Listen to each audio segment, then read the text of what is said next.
Okay, the quick version of setting up an aux input with a reverb. So I have my drums separated. I'm highlighting for myself, and I think this is good practice, the track that is just inside of the master fader, because when I make my new stereo aux input track that I'm calling reverb, it will land just inside of the master fader to the right of the highlighted track. And that's where I want my aux input, and I think that is common practice. In order to do this, I'm going to go to the input I/O of the aux. I'm going to choose a bus, any available bus.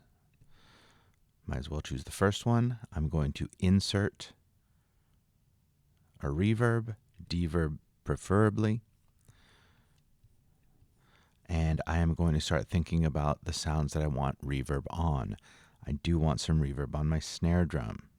So I'm going to the send. I'm going to choose that same bus that I told the aux to look for in the input.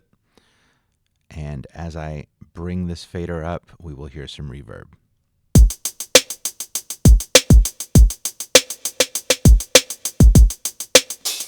Now, I think that reverb is a little long for this tempo of a beat.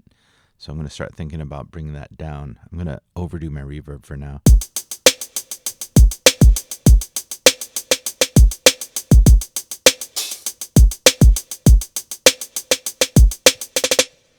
Now, I tend to put very little reverb on my kick drum.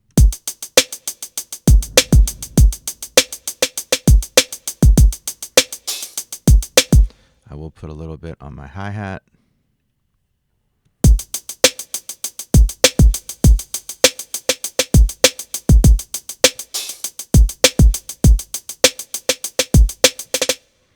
And probably about the same on that open hi-hat.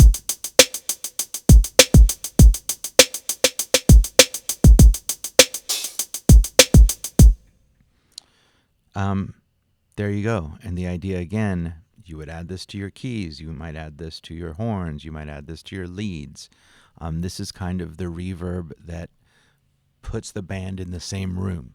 There will be times that you use different reverbs, but this one is our general wash.